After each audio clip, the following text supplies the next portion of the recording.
Hello there, my name is Wale Farrell. I'm a tech entrepreneur, and you're watching Tech Roundup, your weekly opinion, views, and analysis of the top tech events happening around the world with a focus on Nigeria.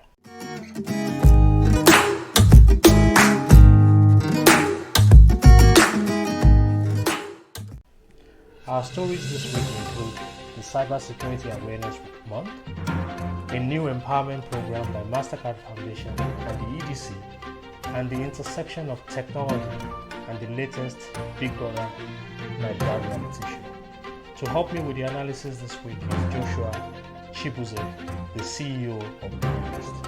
Our number of the week is at the end of the segment, so stay tuned for that. The show is packed. Let's get started.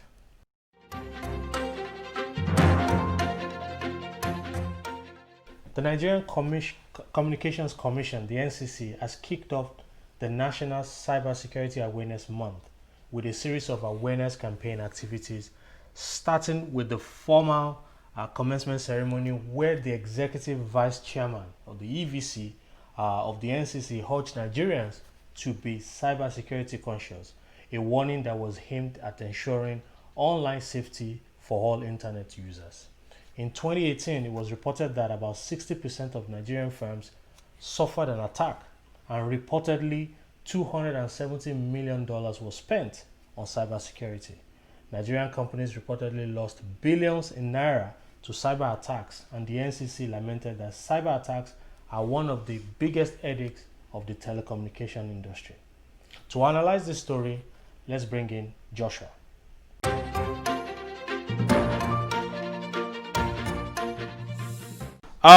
First story is the Cybersecurity Awareness Week. So NCC is putting on a show.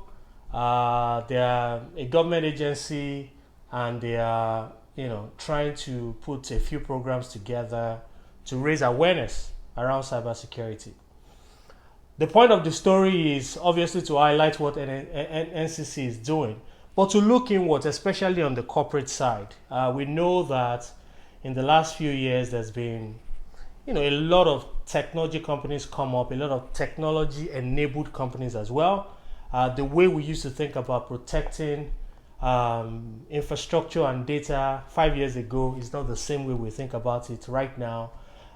There's a consciousness. You see people separating or putting a line in their budget every year, protecting their assets in terms of infrastructure and application and things like that. Depending on which vertical, fintechs have to do PCI, DSS, ISO, all this regulatory compliance to protect a lot of what they do.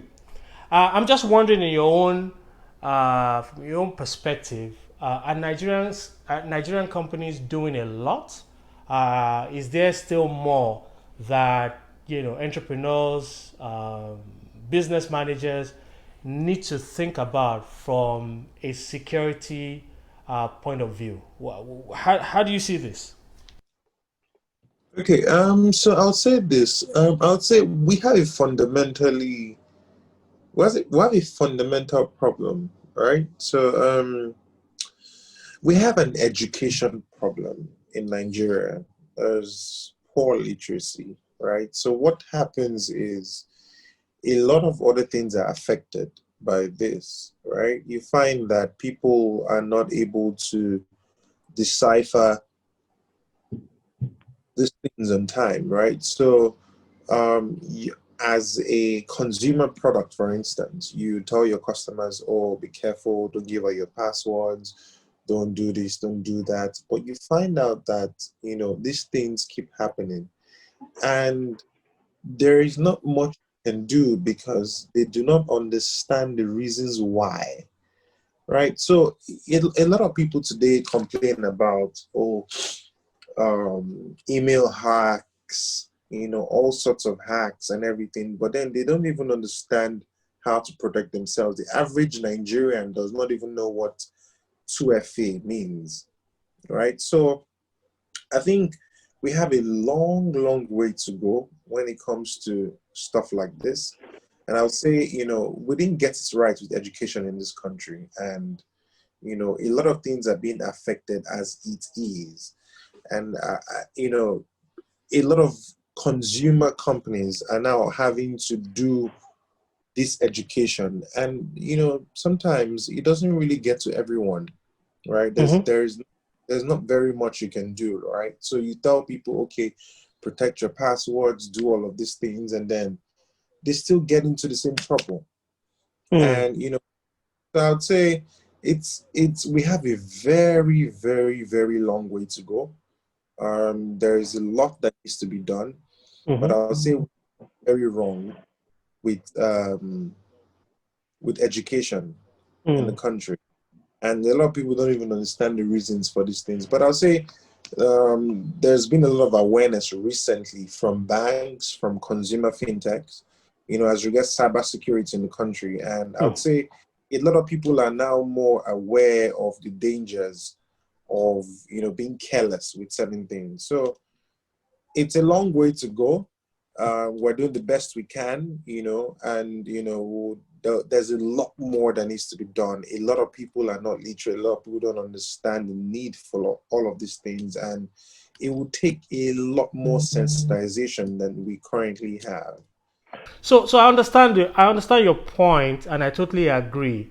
On the consumer side, individual gaps in training, gaps in education, people understanding, uh, developing self-awareness around some of these things. But what about companies themselves, right? Protecting company data, protecting consumer data.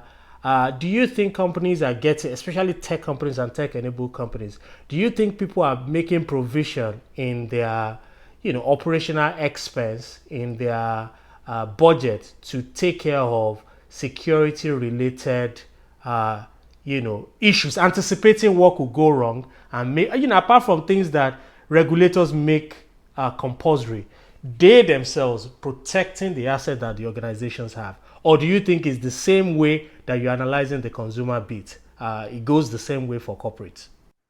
So regardless, everyone is doing what they can to secure their base, right? So I would say a lot of consumer fintech companies, a lot of companies are doing what they can. For instance, I'll use the company I run. So we recently set up 2FA on our systems, but even before that, there are some security measures we implemented that ensures maximum security of your funds, regardless of if you're hacked or not. So I'll say people are doing what they can do, regardless of the system, regardless of what subsists, right? Mm. So it's a whole lot, but because we understand that we have a responsibility to the customers to protect them regardless, so Mm. we're going to we can. So for instance, on PiggyVest today, before you withdraw your funds, you have to enter your password and a security question. You cannot withdraw funds to an account that doesn't match the name on your PiggyVest account. So these are very, very simple things, but not a lot of financial institutions had all of these things in place before. Today, if you're accosted by armed robbers, and then they get hold of your app, you know, it's gone. If they can just withdraw money to their own bank accounts, do you understand? But Mm. use platforms like PiggyVest, that is practically impossible. If you try to put in any other account number that doesn't tally with the name on your account, the entire account is completely flagged. So I'd say some of us have to do what we can, to protect our customers regardless of the system. But I'll say there's still much more that needs to be done on the broader level. All right, all right. Point taken. I agree with a lot of what you said. We'll continue to watch that space, like you said. This is evolving, and people will continue to evolve and evolve their product to make it safe.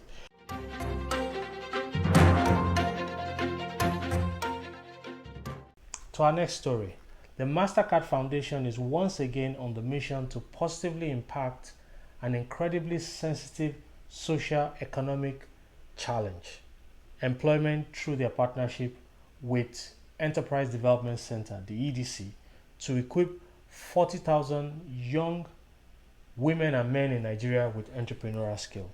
The full story is available on TechRoundUpS3E12. Reports have it that more than 82 million Nigerians live on less than $1 a day, according to the National Bureau of Statistics. Hence, 40% of Nigerians live in poverty, and the unemployment rate has recently climbed to 27.1%, up from 23% in Q3 of 2018.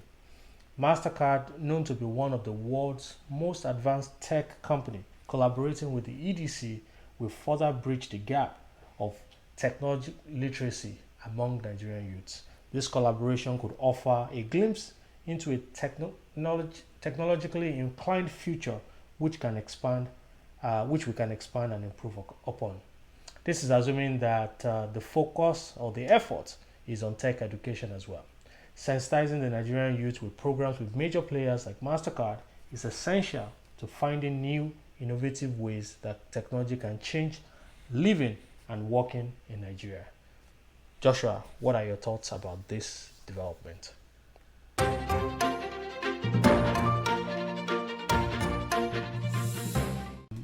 This is fascinating. I like what Mastercard Foundation is doing, collaborating with one of the established education institutions in Nigeria, the EDC, who have been training entrepreneurs for a really long time. So I think this can take, the fact that they have a target to reach 40,000 individuals in the country is great. We have unemployment problem. That is not news, but we need to continue to find ways to solve it and not rely just on government, to solve that problem. I think for this program to be successful, there are a few things that they must pay attention to, in my own opinion.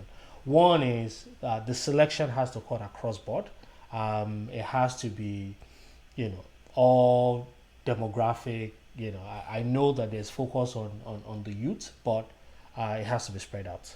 There has to be a gender balance, and it should be geographically spread out. I would imagine that a lot of the delivery will be online, which should make it accessible to a lot of people. There also should be focus on practical education, entrepreneurial education. There's a lot of theories out there. I see a lot of mini MBA classes these days that are extremely theoretical. I like that, but I also know that there are peculiarities in the Nigerian market that we must incorporate into this curriculum to make it really great, such that when people graduate from this sort of training, they have cases from past practical experience that they can bring to whatever it is that they are starting. And lastly, I think these has to incorporate a lot of technology and product ideas. People can solve a lot of problems and challenges these days by leveraging technology. However, a lot of entrepreneurs who are not directly in the tech space can find it daunting and sometimes not knowing where to start from. So I think incorporating technology, product management, product development, product planning would help folks coming out of this class to be able to engage, if needed, technology people to solve some of the challenges or problems that they are trying to solve. So kudos to Mastercard and EDC. We'll continue to follow this and see where this goes.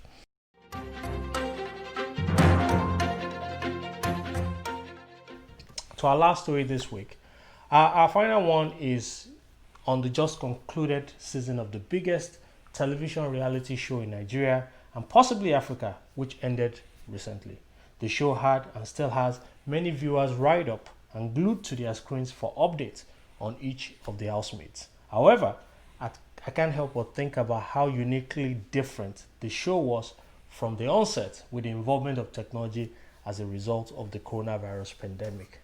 While events and programs were being cancelled due to the pandemic, we saw how technology was leveraged to present one of the most entertaining seasons of the series. Showmax even stated that the show had become the most popular entertainment show to be live streamed on the platform, proving that local content definitely had cross-border appeal. This, however, might have a connection to the fact that many Nigerians were working remotely or simply stuck at home. Technology played its part though. Here are some of the aspects where technology shined. One, there was audition. Audition was carried strictly online. The live evictions had no physical audience present, but ensured the presence of virtual audience on screen. Celebrity guests visited virtually. Social media with its many rants and trends were on a global scale. Online voting was the most used voting process this season. Our focus on this story is to look at other aspects of life where we can apply the same principle of technology going forward. Can we conduct election leveraging more technology? Can we do online registration, campaign, and debates? Can we distribute social welfare virtually? Let's discuss all this and more with Joshua.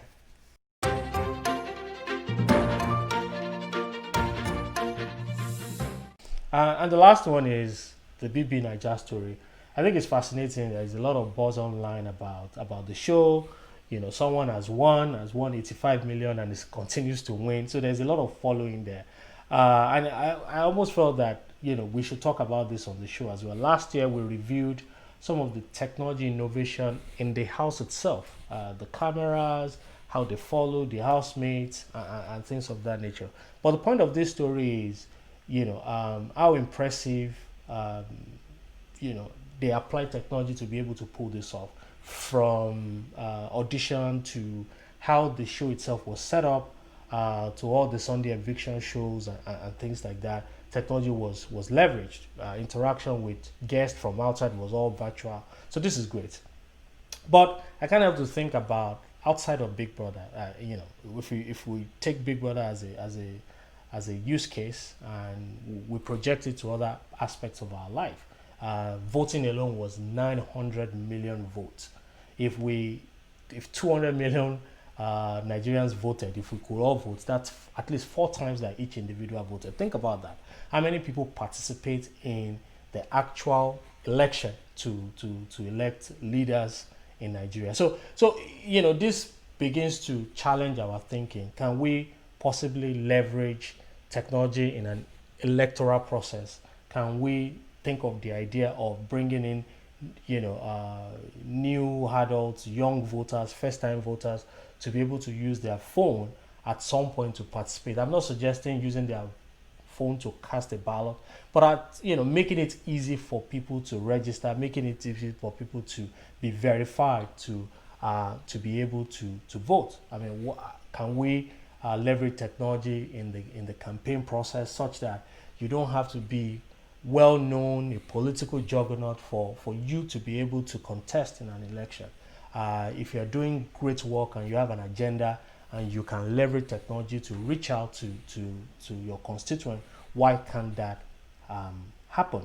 And if you go a little bit outside of government, even in the corporate world, are we leveraging technology as much as we could right now? Interactions with partners who are not in the country, are we using technology to drive that? Sales automation, I still see a lot of human-centric sales activities happening in the country. There are all sorts of advancements in selling and sales automation. Are we taking advantage of those ones? So the Big Brother Naija show has come and it's gone, and it will come again. A lot of millionaires were made. Corporations made money putting their brand out there. I think it's all positive. But I think if there's a lesson that we can take on a show like Tech Roundup, it's really about thinking, drawing lessons from how technology was used to drive that show and projecting it into our tech businesses or tech-enabled businesses. That's my take on it.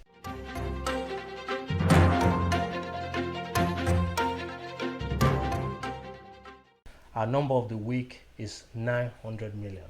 That's the number of votes that was cast in the recently concluded BB Naija lockdown series. If we all voted, that's 4 votes. We all voted at least 4 times.